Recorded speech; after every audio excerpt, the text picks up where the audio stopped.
como se darán cuenta, los autores que hasta el momento hemos revisado tienen una postura naturalista y externalista. Naturalista en el sentido de que sostienen que hay una relación natural, ya sea entre la palabra y el objeto, que es referido por la palabra, o entre el objeto y la representación mental que tenemos nosotros de ellos y que expresamos a través de las palabras, ¿no? Y externalista en el sentido de que una parte del lenguaje es externa al lenguaje, ¿no? Esa parte generalmente es el objeto que es referido por la palabra o el objeto que es el que produce la representación mental que tenemos de él y que expresamos a través de la palabra.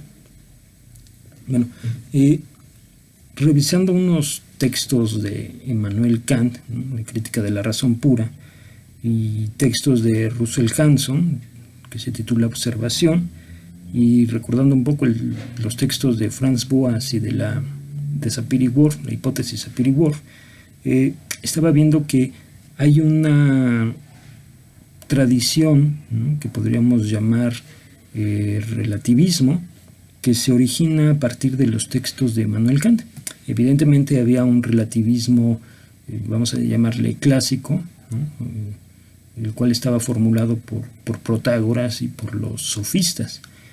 Pero vamos a decir que ya en la modernidad me parece que el relativismo podríamos señalar que se origina con los textos de Immanuel Kant, ¿no?, en la Crítica de la Razón Pura. Bueno, ¿por qué razón digo lo siguiente? Bueno, Immanuel Kant en la Crítica de la Razón Pura señala que la experiencia consiste en percibir fenómenos, y los fenómenos se componen de dos elementos, un elemento material y un elemento formal.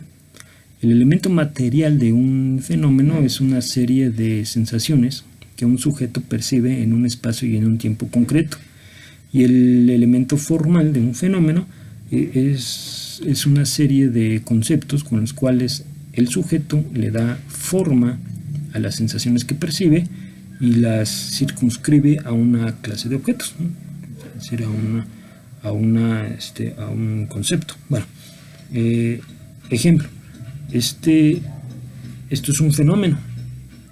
El elemento material de este fenómeno es una serie de sensaciones que yo como sujeto percibo en un espacio y en un tiempo concreto, ¿no? Esas sensaciones son tonos de luz, texturas, aromas, ¿no?, sonidos, dimensiones, peso, densidad, ¿no?, etc.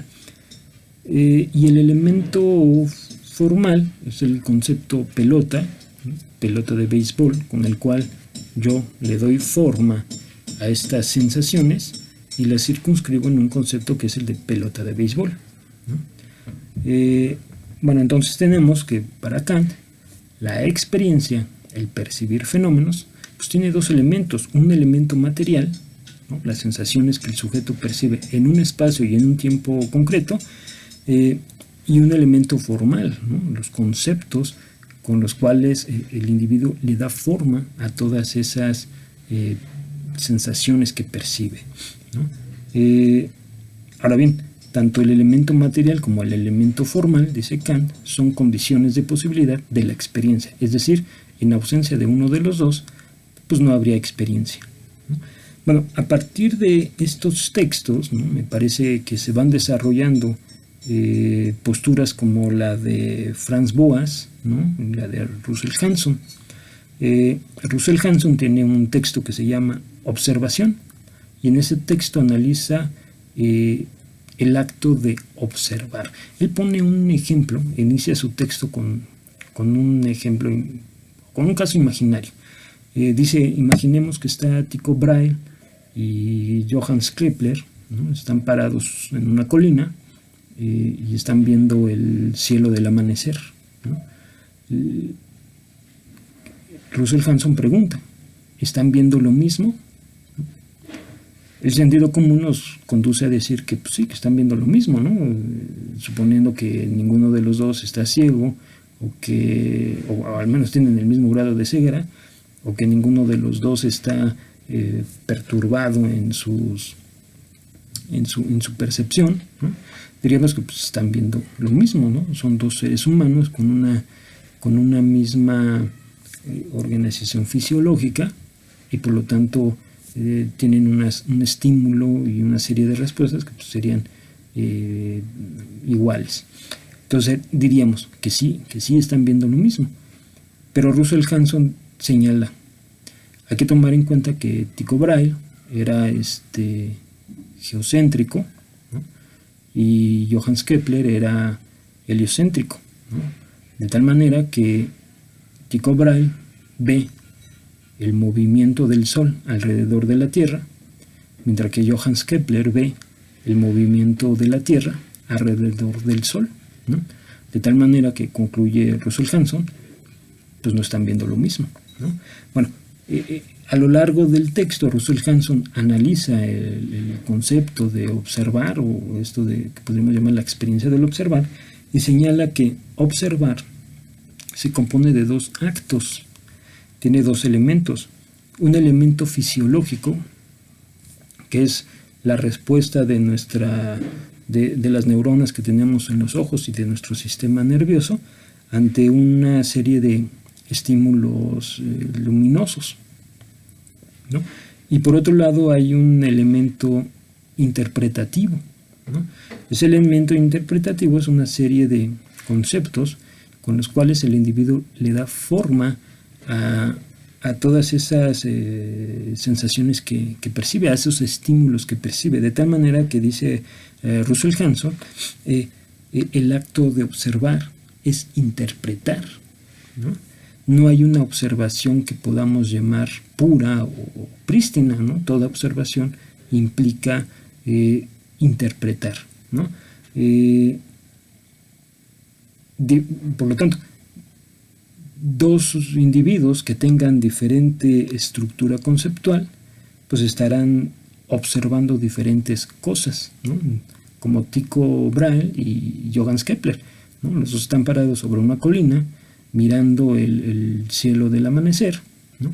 Y mientras uno está viendo el movimiento de la Tierra alrededor del Sol, el otro está viendo el movimiento del Sol alrededor de la Tierra, ¿no? No hay una diferencia fisiológica, sino que la diferencia es la diferencia conceptual, formal, ¿no? Lo que le da diferente forma al acto fisiológico de recibir estímulos visuales, ¿no? Bueno, Franz Boas, por otro lado, ¿no? Es considerado un neokantiano, y él lo que señala es que la cultura es un pensamiento organizado en torno a una serie de categorías lógicas, las cuales mantienen una relación de similitud o equivalencia con las categorías lógicas con las cuales se organiza la conducta verbal del individuo, ¿no? Entonces, Franz Boas señala que la cultura es pensamiento organizado, el cual se expresa a través de la conducta del individuo. Esa conducta puede ser una conducta mecánica, es decir, un movimiento corporal, una danza, un gesto, ¿no? Y una conducta verbal, ¿no? Que es precisamente el hablar, ¿no? Y que la conducta verbal puede expresar el pensamiento del individuo, porque las categorías lingüísticas que organizan el habla tienen una relación de similitud o de igualdad con las categorías lógicas con las cuales se ordena el pensamiento del individuo, ¿no? A partir de estos planteamientos, Sapir y Benjamin Lee Whorf, ¿no? desarrollan la llamada hipótesis Sapir-Whorf, ¿no? la hipótesis del determinismo lingüístico. La hipótesis Sapir-Whorf lo que señala es que el lenguaje es lo que le da forma al mundo del individuo, de tal manera que no tenemos un mundo expresado por diferentes lenguas, sino que a cada lengua le corresponde un mundo, ¿no? Es decir, la lengua le da forma al mundo, a la experiencia del individuo, ¿no? Evidentemente, eso son todas estas teorías, ¿no? La hipótesis Sapir-Whorf, Boas, Russell Hanson, son teorías que hablan de un relativismo lingüístico, pero ese relativismo lingüístico es el resultado de las condiciones de posibilidad de la propia experiencia, como lo señala Immanuel Kant, ¿no? Las condiciones de posibilidad de la experiencia, es decir, de la percepción de fenómenos, son dos elementos: un elemento material, fisiológico, diría Russell Hanson, y un elemento formal o conceptual, ¿no? Como lo señala Kant, como lo señala también Russell Hanson, ¿no? Y que por lo tanto todo eso da por resultado, ¿no?, una relatividad lingüística, como lo sostiene Sapir y Benjamin Lee Worth.